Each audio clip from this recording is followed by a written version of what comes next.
In the youth of the world, when gods walked among men, there was a hidden garden, not a wild forest or a place of dangerous hunts. Here, the light did not merely fall. It soaked into the very earth, painting the world in amber, rose, and deep verdant greens. This was the domain of Pomona. Unlike Artemis of the hunt or Athena of war, she was a hamadryad, devoted entirely to the art of the garden. She cherished the heavy curve of the apple, the blush of the peach, and the cool shade of the vine, wielding a pruning knife rather than a spear. Her heart was a fortress guard against love, which she feared as a wild, destructive storm that would ruin her delicate blossoms. She kept her gates locked to man, gods, and satyr alike, though the ancients knew well that love laughs at locksmiths. Watching her from the high walls was Vertumnus, the god of seasons and change. He was the wind that turned the leaves and the hate that ripened the grain. Desperately, hopelessly in love with the gardener who shunned him, he tried to woo her as himself, but found the gates barred. He could never enter her world as a god. He resolved to become part of the landscape itself. He would become the seasons. If she loves the harvest, I shall become the harvest, he thought. With a shimmer of heat, the god vanished, replaced by a humble reaper smelling of straw and summer dust. He knocked on the gate, offering a basket of golden corn. Pomona opened her gate for the earth's bounty, but not for the man who held it. She saw the gift, not the giver. Though stung by rejection, Vertumnus knew the sun does not stop shining simply because a cloud passes, and so he vowed to try again.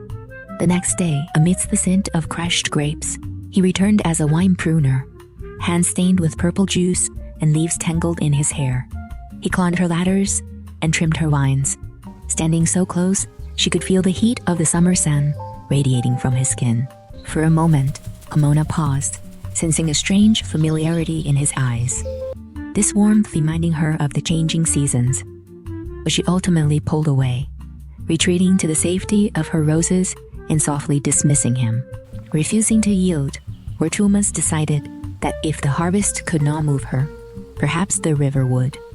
The next day, the air shimmered and the golden reaper vanished, to be replaced by a rugged fisherman. Standing in the reeds, he offered the finest catch of the day, his voice as rough as river stones. Pomona paused to admire the silver scales painting a rainbow on the water, yet her heart remained a closed bud.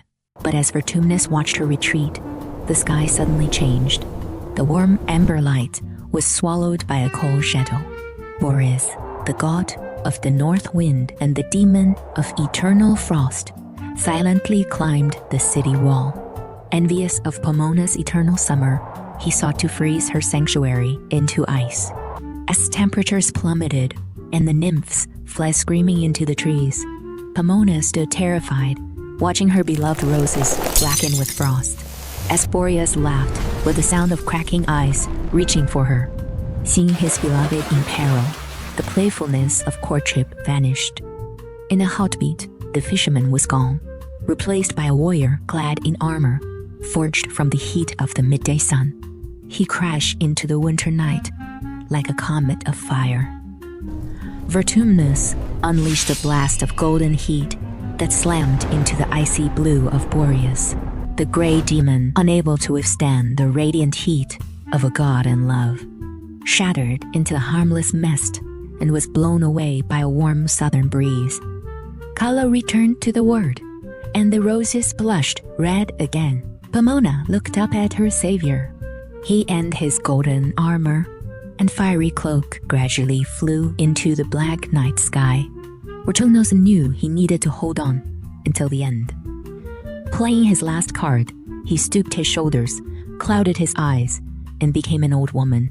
With the tenderness she always held for the elderly, Pomona allowed the weary visitor to settle upon a mossy bank. "Look at that tree," she rasped.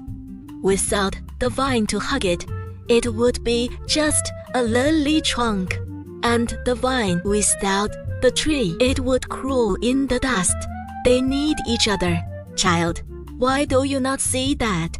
The old woman spun a cautionary tale of anaxarete, a girl turned to stone by the gods for her coldness. Do not be like the stone, she whispered, her voice trembling with a power too great for her frail body. The seasons wait for no one. Spring must yield to summer, and the bud must open to the bee. Pomona sat silent as the sun set. She felt a crack in the wall of her heart. Seeing her hesitation, Vertumnus could bear the mask no longer. His voice regaining the resonance of youth, the illusion melted away to reveal Vertumnus in his true glory, shining like the sun breaking through a storm. Dazzled by his light and touched by his persistence, Pomona felt her heart soften and ripen like the fruit she nurtured.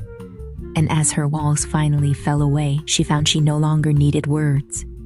For soon the gardener and the changer were wed, transforming her fortress of solitude into a place of joy and celebration.